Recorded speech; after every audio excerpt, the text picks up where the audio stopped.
FIR ಕುರಿತು SIRಗೆ ಸಂಬಂಧಿಸಿದಂತೆ ನಡೆಯುತ್ತಿರುವ ಈ ಒಂದು ಸಭೆಗೆ ನಮ್ಮ ಎಲ್ಲ ಮಾಧ್ಯಮ ಮಿತ್ರರಿಗೆ ನಾನು ಸ್ವಾಗತವನ್ನು ಕೋರುತ್ತೇನೆ. ಅದೇ ಥರ ನಾನು ಹುನಗುಂದ ವಿಧಾನಸಭಾ ಮತಕ್ಷೇತ್ರ ಪ್ರದೀಪ್ ಸರ್ಗೂ ಕೂಡ ನಾನು ಸ್ವಾಗತವನ್ನು ಕೋರುತ್ತೇನೆ. ಪ್ರಭಾರಿ ಆಮೇಲೆ ನಾನು ಈಕಲ್ ತಾಲೂಕಿನ ತಹಶೀಲ್ದಾರ್ ಹಾಗೂ ಸಹಾಯಕ ಮತದಾರ ನೋಂದಣಾಧಿಕಾರಿಯಾಗಿ ಇದ್ದೇನೆ. ಸೊ ತಮ್ಮೆಲ್ಲರಿಗೂ ನಾನು ಈ ಒಂದು ಸಭೆಗೆ ಸ್ವಾಗತವನ್ನು ಕೋರುತ್ತೇನೆ. ಸಾಹೇಬರು ಮುಂದಿಂದು ಈ ಸಭೆ ಕುರಿತಂತೆ ಒಂದೆರಡು ಮಾತಾಡಬೇಕು. ಎಲ್ಲ ಹುನಗುಂದ ಮತಕ್ಷೇತ್ರದ ಎಲ್ಲ ಮಾಧ್ಯಮಿಕರಿಗೆ ನನ್ನ ವಂದನೆಗಳು. ಪ್ರತಿ ವಾರ ನಾವು SIR ಸಂಬಂಧ ಪ್ರೆಸ್ ಮೀಟ್ ಮಾಡ್ತಾ ಇದ್ದೇವೆ. ತಾವು ಕೂಡ ಎಲ್ಲರೂ ಹಾಜರಾಗಿ SIR ವಿಷಯಗಳನ್ನ ತಾವು ಕೂಡ ಎಲ್ಲರಿಗೂ ಮನಮುಟ್ಟುವಂತೆ ಮಾಡ್ತಾ ಇದ್ದೇವೆ. ಎಲ್ಲರಿಗೂ ಕೃತಜ್ಞತೆಗಳನ್ನ ಹೇಳ್ತೇನೆ. ಒಂದಿಷ್ಟು ಚೇಂಜಸ್ ಮಾಡಿದರು. ಚುನಾವಣಾ ಆಯೋಗದವರು ಮುಂಚಿತವಾಗಿ ಒಂದು ಶೆಡ್ಯೂಲನ್ನು ಹಾಕಿದರು. ಆದರೆ ಈಗ ಒಂದಿಷ್ಟು ಚೇಂಜಸ್ ಮಾಡಿದ್ದಾರೆ. ಏನೇನು ಚೇಂಜಸ್ ಮಾಡಿದ್ದಾರೆ ಅಂತ ಹೇಳ್ತೇನೆ ನಾನು. ಮೊದಲು 29/7/2026 ಮಾತ್ರ ಮನೆ ಭೇಟಿ ನೀಡಿ ಎಣಿಕೆ ನಮೂನೆಗಳನ್ನು ಕೊಟ್ಟು ವಾಪಸ್ ತಗೊಳ್ಳುವಂಥದ್ದು ಒಂದು ಶೆಡ್ಯೂಲ್ ಹಾಕಿದ್ರು. ಆದರೆ ಅದನ್ನು ಈಗ ಎಕ್ಸ್ಟೆಂಡ್ ಮಾಡಿ 8/8/2026 ಇದನ್ನು ಎಕ್ಸ್ಟೆಂಡ್ ಮಾಡಿದ್ದಾರೆ. ಎರಡನೇದು, ಕರಡು ಮತದಾರ ಪಟ್ಟಿ ಪ್ರಸಿದ್ಧಿಪಡಿಸುವುದು ಮುಂಚಿತವಾಗಿ 5/8/2026 ಇತ್ತು. ಈಗ ಅದನ್ನು 17/8/2026 ಮಾಡಿದ್ದಾರೆ. ಆಮೇಲೆ ಹಕ್ಕು ಮತ್ತು ಆಕ್ಷೇಪಣೆಗಳನ್ನು 17/8/2026 16/9/2026 ನೋಟಿಸ್ ನೀಡಿ ಮತ್ತು ಆಕ್ಷೇಪಣೆಗಳನ್ನು ನಾವು ವಿಲೇವಾರಿ ಮಾಡಿಸೋದು 17/8/2026 15/10/2026. ಅಂತಿಮ ಮತದಾರ ಪಟ್ಟಿ ಮೊದಲಿನ ಶೆಡ್ಯೂಲ್ ಪ್ರಕಾರ 7/10/2026 ಆಗ್ತಿತ್ತು. ಈಗ ಅದನ್ನು ಎಕ್ಸ್ಟೆಂಡ್ ಮಾಡಿ 19/10/2026 ಅಂತಿಮ ಮತದಾರ ಪಟ್ಟಿ ರೆಡಿ ಆಗ್ತದೆ. ಸೊ ಇದು ಶೆಡ್ಯೂಲ್ ಇದೆ. ಚುನಾವಣಾ ಆಯೋಗದವರು ಚೇಂಜ್ ಮಾಡಿರುವಂಥದ್ದು. ಇದನ್ನು ಪ್ರತಿಯನ್ನು ತಾವು ತಮ್ಮನ್ನು ಕೂಡ ಒಂದು ಕಾಪಿಯನ್ನು ಮಾಡಿಕೊಡ್ತೀವಿ. ಈ ಪ್ರಕಾರ ಈಗ ನಾವು ಮುಂದಿನ ಉಳಿದಿರುವಂಥ SIR ಕಾರ್ಯ ಅದನ್ನು ನಾವು ಇಲ್ಲಿವರೆಗೂ ಏನು SIR ವರ್ಕ್ ಆಗಿದೆ, ಏನು ಪ್ರೋಗ್ರೆಸ್ ಆಗಿದೆ ಅನ್ನೋದು ನಮ್ಮ ಈಕಲ್ ತಹಶೀಲ್ದಾರ್ ಸಾಹೇಬರು 261 ಮತಗಟ್ಟೆಗಳಿದ್ದಾವೆ. ಟೋಟಲ್ 2,30,30,838 ಮತದಾರರಿದ್ದಾರೆ. ನಾವೆಲ್ಲರಿಗೂ ಕೂಡ ನಾವು ಎನ್ಯುಮರೇಷನ್ ಫಾರ್ಮ್ಸ್ಗಳನ್ನು ನೀಡಿದ್ದೇವೆ. ಸೊ ಆ್ಯಸ್ ಆನ್ ಟುಡೇ ಮಧ್ಯಾಹ್ನ 21ನೇ ತಾರೀಕು ಮಧ್ಯಾಹ್ನ 2 ಗಂಟೆವರೆಗೂ ಆಗಿರುವಂಥ ಪ್ರೋಗ್ರೆಸ್ ಈ ರೀತಿ ಇದೆ.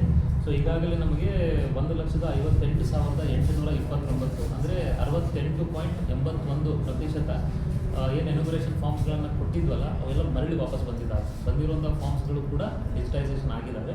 ಸೊ ಇನ್ನೂ ಉಳಿದಿರೋದು ಅರೌಂಡ್ 31.something% ಇದ್ದಾವೆ.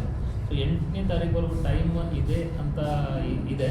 ಬಟ್ ತಮ್ಮ ಮೂಲಕ ನಾನು ಕೇಳ್ಕೊಳ್ಳೋದು ಏನಪ್ಪ ಅಂತಂದರೆ ಎಲ್ಲ ಮತದಾರರು ಆದಷ್ಟು ಬೇಗ ಫಾರ್ಮ್ಗಳನ್ನು ಭರ್ತಿ ಮಾಡಿ ನಿಮ್ಮ BLOಗಳಿಗೆ ಕೊಡಿ ಅಂತ ನಾನು ಆಡಳಿತ ವರ್ಗದ ಪರವಾಗಿ ನಾನು ಕೇಳ್ಕೊಳ್ತೇನೆ. ಧನ್ಯವಾದ. ಇರೋದು 2,30,838.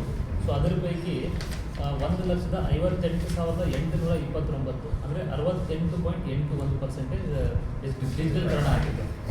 ಎನ್ಯುಮರೇಷನ್ ಫಾರ್ಮ್ ವಿತರಣೆ ಆಗಿದೆ ಸರ್? ವಿತರಣೆ 100% ವಿತರಣೆ ಆಗಿದೆ ಸರ್. ಈಗ ಇನ್ನೊಂದು ಸರ್, ಈಗ ಕೆಲವೊಂದು ಮತದಾರರಿಗೆ ತಂದೆ ತಾಯಿ ಹೊಸದಾಗಿ ಮದುವೆ ಆದವ್ರಿಗೆ 2002ದಾಗ ಅವ್ರಿಗೆ ಇದು ಅವ್ರ ಹೆಸರು ಇರಲಿಲ್ಲ ಅಂತಂದ್ರೆ ತಂದೆ ತಾಯಿದು ಇದು ತೊಗೊಂಬಾರ ಮತದಾರ ಒಂದು ಗುರುತಿನ ಚೀಟಿ ತರಬೇಕು ಅದಂತ ಹೇಳ್ತಾರೆ. ಒಂದು ವೇಳೆ ಆ ಸಂದರ್ಭದಾಗ ಅವ್ರ ತಂದೆದು ಒಂದು ಮೈದಾಗಿ ಆ ಮತದಾರ ಪಟ್ಟಿಯಿಂದ ತೆಗೆದು ಹಾಕಿದ್ರೆ ಅಂಥ ಸಂದರ್ಭದಾಗ ಅವ್ರು ಯಾವ ರೀತಿ ಅವ್ರಿಗೆ ಯಾರೂ ಸಂಬಂಧಿಕರೂ ಇರಲಿಲ್ಲ, ಅಂಥವ್ರಿಗೆ ಯಾವ ರೀತಿ ಅವಕಾಶ ಮಾಡಿಕೊಡ್ತೀರಿ ನೀವು ಇದಕ್ಕೆ ಮತದಾರರ ನೋಂದಣಿಗೆ? ಓಕೆ, ಮೈತಾಗಿರೋದು ಯಾವಾಗ ಅಂತ ನಾವು ನೋಡ್ಬೇಕು. ಹ್ಞೂ ಸರ್. 2002 ನಂತರ ಮೈತಾಗಿದ್ದಾರೆ. ಹ್ಞೂ ಸರ್. ಮೈತ್ರಾದರೂ ಕೂಡ 2002 ಲಿಸ್ಟಲ್ಲಿ ಅವ್ರು ಇದ್ದೇ ಇರ್ತಾರೆ. ಸೊ ಅವ್ರಿಗೆ ನಾವು ಜೋಡಣೆ ಮಾಡ್ಬೋದು. ಮೈತಾಗಿದ್ದಾರೆ ನಾವು ಬಿಡಂಗಿಲ್ಲ. ಇಲ್ಲ ಸರ್, ಅಲ್ಲಿ ಮತದಾರ ಪಟ್ಟಿ ಒಳಗೆ ಅವ್ರ ಹೆಸರು ಇರದೇ ಇದ್ರೆ ಅವ್ರ ಹತ್ರ ಗುರುತಿನ ಚೀಟಿ ಇರದೇ ಇದ್ರೆ ಅಂಥ ಒಂದು ತಂದೆ ತಾಯಿಯವ್ರದ್ದು ಅವರು 2002 ಮತದಾರ ಪಟ್ಟಿಯಲ್ಲಿ ಇಲ್ಲ ಅಂತಂದಾಗ ಅವರ ಪೂರ್ವಜರು ಯಾರಾದರೂ ಒಬ್ಬರು ಅಜ್ಜ ಅಜ್ಜಿ ಇದ್ದರೂ ಸಹ ಅವರಿಗೆ ನಾವು ಜೋಡಣೆ ಮಾಡಬೇಕು. ಒಂದು ಎರಡನೇದು ಯಾರೂ ಇಲ್ಲವೇ ಇಲ್ಲ ಸರ್ ಅವ್ರ ರಿಲೇಟಿವ್ ಪೂರ್ವಜರು ಎಲ್ಲಿ ನಮಗೆ ಲಿಂಕೇ ಸಿಗ್ತಾ ಇಲ್ಲ ಅಂದಾಗ ಅನ್ಮ್ಯಾಪ್ಡ್ ಅಂತ ಹೇಳಿ ಎನ್ಯುಮರೇಷನ್ ಫಾರ್ಮನ್ನು ನಾವು ಡಿಜಿಟಲೀಕರಣ ಮಾಡೋಂಗಿಲ್ಲ ಅಂತ. ಆದರೆ ಅವರಿಗೆ ನೋಟಿಸ್ ಹೋಗ್ತದೆ, ಒಂದು ವಿಚಾರಣೆ ಆಗ್ತದೆ. ನಾವು ಇನ್ನೊಂದು ಸರಿ ನೋಟಿಸ್ ಕೊಟ್ಟು ಖಾತ್ರಿ ಪಡಿಸ್ಕೊಳ್ತೇವೆ ಅವರು ಇಲ್ಲಿನ ನಾಗರಿಕರು ಇದ್ದಾರೋ ಇಲ್ವೋ ಅಂತ ಒಂದು. ಎರಡನೇದು ಅವರ ವಯಸ್ಸು 18 ಆಗಿದೆಯೋ ಇಲ್ವೋ ಅಂತ. ಮೂರನೇದು ಅವ್ರ ಮೇಲೆ ಯಾವುದೂ ಕ್ರಿಮಿನಲ್ ಕೇಸ್ ಇಲ್ಲ. ಈ ಮೂರನ್ನು ಖಚಿತಪಡಿಸಿಕೊಂಡು ನಾವು ಅವರಿಗೆ ಸೇರಿಸ್ತೀವಿ. ಹೌದು ಸರ್. ಈಗ ಇನ್ನೊಬ್ಬರು ಏನು ಸರ್, ಯಾರೂ ಅವ್ರಿಗೆ ಪಾಲಕರು ಇರೋದಿಲ್ಲ, ಅನಾಥರು ನಿರಾಶ್ರಿತರಿರ್ತಾರೆ, ಅವ್ರಿಗೆ ಯಾರಿಗೂ ಅವಕಾಶ ಇರಲಾರ್ದವ್ರು ಏನೋ ಒಂದು ಸಮಸ್ಯೆಯಿಂದ ಅವರು ದೌರ್ಜನ್ಯದಿಂದ ಏನು ಆಗಿರ್ತಾರೆ, ಅಂಥ ಒಂದು ಸಂತ್ರಸ್ತರಿಗೆ ನೋಂದಣಿ ಮಾಡ್ಕೊಳಕ್ಕೆ ಒಂದು ಇತರೆ ಕಾಲಮ್ ಅನ್ನೋದು ಒಂದು ಇದ್ರಾಗ ತೋರಿಸಿ ಎನ್ಯುಮರೇಷನ್ ಫಾರ್ಮ್ದಾಗ ಇತ್ತಂತಂದ್ರೆ ಅವ್ರಿಗೂ ಒಂದು ಹಕ್ಕು ಒಂದು ಉಳಿತಿರ್ತದೆ. ಹೌದಲ್ರಿ, ಮತದಾನದ ಹಕ್ಕು ಅನ್ನೋದು ಒಂದು ಉಳಿತೈತೆ. ಆ ಕಾಲಮ್ನೇ ಇಲ್ಲ ಎನ್ಯುಮರೇಷನ್ ಫಾರ್ಮ್ದಾಗ ಸರ್. ಆ ಥರ ಯಾರೂ ಇಲ್ಲ. ಅನಾಥರು ಇರ್ತಾರೆ, ಅವ್ರಿಗೆ ಸಂಬಂಧಿಕರು ಇರೋದಿಲ್ಲ, ಅನಾಥರು ಇದ್ರೂ ಕೂಡ ಕೆಲವೊಂದು ದೌರ್ಜನ್ಯ ಪ್ರಕರಣಕ್ಕೆ ಒಳಗಾಗಿರ್ತಾರೆ. ಅನಾಥರಿದ್ರೂ ಕೂಡ ಅವರು ವೋಟರ್ನಲ್ಲಿ ಎನ್ರೋಲ್ಮೆಂಟ್ ಆಗಿರ್ತಾರೆ.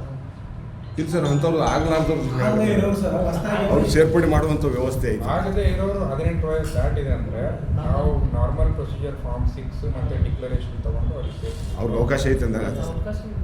ಎಲಿಜಿಬಲ್ ವೋಟರ್ಸಿಗೆ at any given point of time ಅವಕಾಶ ಇದೆ ಇರುತ್ತೆ. ಈಗ ಸದ್ಯಕ್ಕೆ ಇದೆಯೋ ಅಥವಾ ನಂತರದಲ್ಲಿ ಕ್ಲೇಮ್ಸ್ ಆ್ಯಂಡ್ ಆಬ್ಜೆಕ್ಷನ್ ಪೀರಿಯಡ್ ಅಂತ ಆದ ನಂತರ ಹೊಸದಾಗಿ ಸೇರ್ಪಡೆ ಹೊಸ ಸೇರ್ಪಡೆ ಮಾತ್ರ ಅವಕಾಶ ಇದೆ, ಸದ್ಯಕ್ಕೆ ಮಾತ್ರ ಇಲ್ಲ. ಎನ್ಯುಮರೇಷನ್ ಫಾರ್ಮ್ ಬಂದಿಲ್ಲ ಅಂದರೆ ನಾವು ಈಗೇನು ಮಾಡಲಿಕ್ಕೆ ಈಗ ಇತರೆ ಅಂತ ಒಂದು ಕಾಲಮ್ ಸೇರಿಸ್ಬಿಟ್ರೆ ಅಂತಂದ್ರೆ ಅದ್ರಾಗ ಅವಕಾಶ ಇತ್ತಲ್ಲ ಅನ್ನೋದು ಹಿಂಗೆ ಇಲ್ಲ ಅಂತಾರೆ. ಒಂದು ವೇಳೆ ಅವರಿಂದ ನಾಳೆ ಅದರ ಸೇರ್ಪಡೆ ಆಗಲಿಲ್ಲ ಅಂತಂದ್ರೆ ತೊಂದರೆ ಆಗ್ತೈತೆ.